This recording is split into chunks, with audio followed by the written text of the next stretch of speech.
Hello friends, welcome once again in Sundar sir's classes.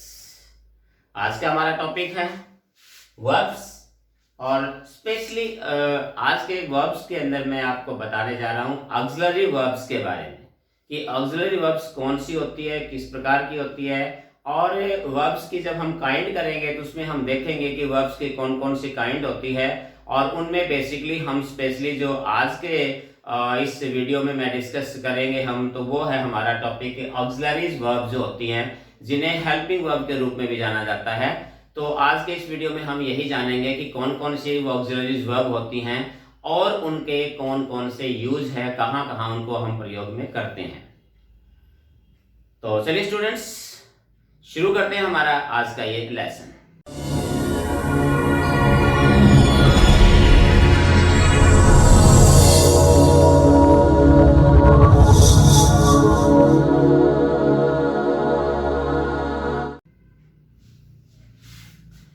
तो student, अगर बात करें हम वर्ब्स की, तो वर्ब्स के अंदर सबसे पहले जो जरूरी चीजें होती है, अगर मैं आपको बता दूं थोड़ा, अगर वर्ब्स लें तो वर्ब्स के अंदर दो प्रकार के होते हैं वर्ब्स हमारे पास। पहला होता है इसमें ऑक्सिलरी वर्ब्स या जिनको हम हेल्पिंग वर्ब्स बोलते हैं, और दूसरी प्रकार इसमें होती है हमारी मेन वर्ब्स की। तो मेन वर्ब्स में तो जैसे होता है आपको सब्जेक्ट के बाद जो वर्ब्स यूज की जाती है हमारी मोस्टली मेन वर्ब्स होती हैं। अब हम बात करें इसकी ऑक्सिलरी वर्ब्स या फिर हेल्पिंग वर्ब्स की, तो इसको आगे जाके हम दो प्रकार की कैटेगरीज में फिर बांटते हैं। तो ऑक्सिलरी वर्ब में पहला हमारे पास जो होता है वो होते हैं हमारे पास मॉडल्स, जिनके अंदर हम may, might, can, could, shall, should, would, need, dare, ये सारे हमारा आमतौर पे हम इनको लेते हैं। और दूसरी अगर हम बात करें तो वो हमारे पास होते हैं प्राइमरी ऑक्सिलरी वर्ब्स। तो इसके अंदर अगर हम बात करें तो बी, डू और हैव होता है इसमें। तो हम इन सभी के बारे में जो है वन बाय वन डिस्कस करेंगे। तो अब हम सबसे पहले अगर हम लें हम मॉडल्स के बारे में, तो मॉडल्स के बारे में जो विशेष चीज बात है वो क्या है हमारे पास ध्यान देने वाली बात कि ये हमारे पास जो ऑक्सिलरी वर्ब्स होती हैं, हम बात कर रहे हैं ऑक्सिलरी वर्ब्स की। तो ऑक्सिलरी वर्ब की विशेषताएं क्या होती है? सबसे बड़ी होती है ये uses only as helping verbs. ये ध्यान रखना कि जो ऑक्सिलरी वर्ब्स हमारे पास होती हैं वो केवल और केवल हेल्पिंग वर्ब्स के रूप में ही यूज की जाती हैं, जिनमें हमारे बेसिकली कौन सी होती हैं? Can, may, might, shall, should, will, would, must, ये सारी हमारे पास जो है जिनको हम मॉडल्स बोलते हैं, ये वर्ब्स होती हैं जो always used as helping verb. ये वर्ब्स कभी भी मेन वर्ब के रूप में नहीं आती है, इस चीज का आपने विशेष तौर पे ध्यान रखना है। तो इनको हम बोलते हैं ऑक्सिलरी वर्ब्स। अगर हम बात करें दूसरी हमारे पास जो वर्ब्स की कैटेगरी होती है, इसी के अंदर ऑक्सिलरी में हम मार्जिनल ऑक्सिलरीज वर्ब बोलते हैं इनको, मार्जिनल ऑक्सिलरी वर्ब्स। ये वो वर्ब्स होती हैं, इनकी विशेषता ये होती है कि ये वर्ब्स मेन वर्ब के रूप में भी यूज की जा सकती हैं, यानी कि हेल्पिंग वर्ब के रूप में तो यूज होती ही होती हैं, इनके अलावा ये मेन वर्ब्स और एडजेक्टिव के रूप में भी हम इनका यूज कर सकते हैं, इसलिए इनको हम मार्जिनल ऑक्सिलरी वर्ब्स बोलते हैं। और ये वर्ब्स हमारे पास कौन सी होती हैं? देखिए, जैसे हमारे पास नीड और डेयर, और दूसरी हमारे पास होती है यूज्ड टू। ये हमारे पास तीन ऐसी वर्ब्स हैं, ऑक्सिलरी वर्ब्स हैं, जिनको हम बेसिकली ऑक्सिलरी वर्ब ना बोलकर मार्जिनल ऑक्सिलरी वर्ब्स बोलते हैं, क्योंकि ये वर्ब्स, इनमें डिफरेंस यही है कि जो मॉडल्स होते हैं वो जो ऑक्सिलरी वर्ब वो केवल और केवल हेल्पिंग वर्ब के रूप में यूज होती हैं, जबकि हमारे पास जो मार्जिनली जो ऑक्सिलरी वर्ब होती हैं ये मेन वर्ब के अलावा जो मेन वर्ब के रूप में भी या फिर एडजेक्टिव के रूप में भी हम इनका यूज कर सकते हैं, हेल्पिंग वर्ब के रूप में तो होता ही है।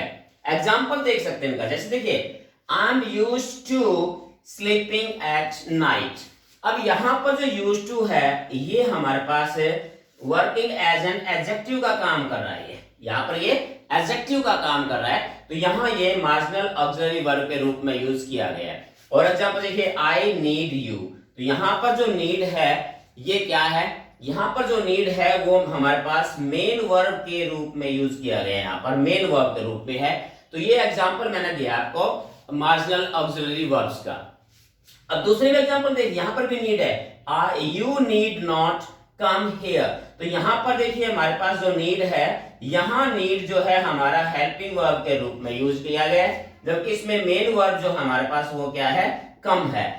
तो इस प्रकार के एग्जाम्पल से ये स्पष्ट हो जाता है कि जो हमारे पास नीड, डेयर या यूज्ड टू होते हैं, ये हमारे पास पर ऑक्सिलरी वर्ब ना होकर हम इन्हें मार्जिनल ऑक्सिलरी वर्ब के रूप में जानते हैं। तो चलिए कुछ और इनके यूजेस देखते हैं ऑक्सिलरी वर्ब्स, और हमारे पास जो हमारा है प्राइमरी ऑक्सिलरी वर्ब्स और मेन ऑक्सिलरी वर्ब के बारे में कुछ और इनके महत्वपूर्ण इंपॉर्टेंट जो है इनके पॉइंट्स देखते हैं। तो स्टूडेंट्स देखिए, हमारे पास कुछ रूल्स हैं ऑक्सिलरी वर्ब्स के ध्यान को रखते हुए, कुछ मेन पॉइंट्स है जो मैं आपके साथ डिस्कस करना चाहूंगा। कि पहली बात यह है कि जितनी भी हमारी मॉडल ऑक्सिलरी वर्ब्स होती हैं, ये हमेशा never used as main verb, always used as helping verb. ये मैं आपको पहले बता चुका हूं कि जितनी भी हमारे पास ऑक्सिलरी वर्ब्स होती हैं, ये केवल और केवल हेल्पिंग वर्ब के रूप में ही यूज होती हैं। ये कभी भी मेन वर्ब के रूप में यूज नहीं की जा सकती। Example just like I can run और just like he will go. यहाँ पर हमारे पास देखें तो मेन वर्ब रन है, यहाँ पर मेन वर्ब जो है वो गो है। तो यहाँ पर जो है विल और यहाँ पर कैन दोनों ही हमारे पास यहाँ हेल्पिंग वर्ब के रूप में यूज की गई हैं। तो इस चीज का हमेशा ध्यान रखना है कि ऑक्सिलरी वर्ब्स होती हैं वो verbs never used as main verbs. दूसरा रूल हमारे पास क्या कहता है कि जितनी भी मॉडल ऑक्सिलरीज वर्ब होती हैं, जो भी मॉडल ऑक्सिलरीज बनेगा, मॉडल ऑक्सिलरीज जितनी भी वर्ब होती हैं, ये वर्ब्स कभी भी V1, V2 या V3 mean the first and the second, third form of the verb या फिर वर्ब के साथ ing फॉर्म कभी नहीं लेती हैं। यानी ये जैसे जिस रूप में होती है अपने उसी रूप में यूज की जाती हैं। इनका कोई ट्रांसफॉर्मेशन नहीं होता है, कोई चेंज इनमें नहीं होता है। नेवर टेक यानी कि किसी प्रकार का फॉर्म चेंज इनका नहीं होता है। जैसे मेन वर्ब्स होती हैं उनकी प्रेजेंट फॉर्म, पास्ट फॉर्म या परफेक्ट फॉर्म होती है या ing लगा देते हैं, तो ऐसा ऑक्सिलरीज वर्ब के साथ बिल्कुल नहीं होता है। इस चीज का ध्यान रखना है। ये हमेशा मेन वर्ब एक ही अपना रूप होता है, उसी फॉर्मेट में ये यूज की जाती है। जस्ट लाइक देखिए यहाँ पर क्या कहता है, always used in the same form in all number and person. ये चीज ध्यान रखना है, इसमें नंबर और पर्सन का इन पर कोई प्रभाव नहीं पड़ता है। मीन्स जैसे बाकी जो मेन वर्ब होती हैं वो सब्जेक्ट के नंबर और पर्सन के अनुसार चेंज हो जाती हैं, लेकिन ऑक्सिलरी वर्ब्स का ध्यान रखना है कि ये सब्जेक्ट के नंबर या उसके पर्सन का कोई प्रभाव इन पर नहीं पड़ता। ये हर परिस्थिति में सेम रहती है, नो चेंज रहती है। एग्जाम्पल आप देखिए इनका, just like she can help you. यहाँ पर हमारे पास सब्जेक्ट जो है थर्ड पर्सन है, अगर पर्सन की बात करें थर्ड पर्सन है, नंबर की बात करें तो सिंगुलर है। इसी प्रकार से यहाँ पर भी देखिए आई के साथ भी कैन है, फर्स्ट पर्सन है, पर्सन की बात करें तो फर्स्ट पर्सन है, और अगर हम नंबर की बात करें तो यहाँ पर भी हमारे पास सिंगुलर नंबर है। इसी प्रकार से अगर हम यहाँ बात करें, यहाँ हमारे पास थर्ड पर्सन है दे, और अगर नंबर की बात करें तो ये प्लूरल नंबर है।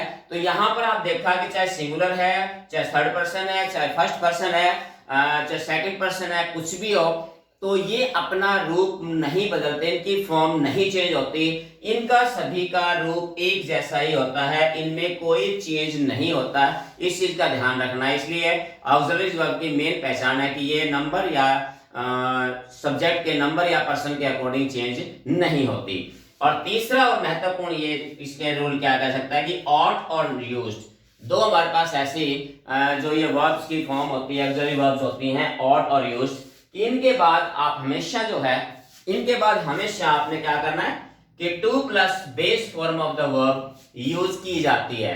Means base form of the verb का मतलब है जो बेस वर्ब का जो बेस वर्ड, जैसे लाइक फर्स्ट फॉर्म आप कह सकते हो, तो हमेशा वो यूज की जाती है टू लगा के। एग्जांपल अगर देखा जाए, यू ऑट, ऑट के बाद हमने क्या लगाया, टू लगा दिया। टू के बाद बेस फॉर्म हमारे रिस्पेक्ट जो है वो फर्स्ट फॉर्म कह सकते हैं, जिसको हम बेस फॉर्म कहते हैं। सही रूप जो नाम होता है इसका बेस फॉर्म होता है। इसी प्रकार जैसे he used, तो used के बाद हमने टू लगा दिया, इंफिनिटिव टू लगाने के बाद हमने हमेशा क्या लगाना है, he used to come late।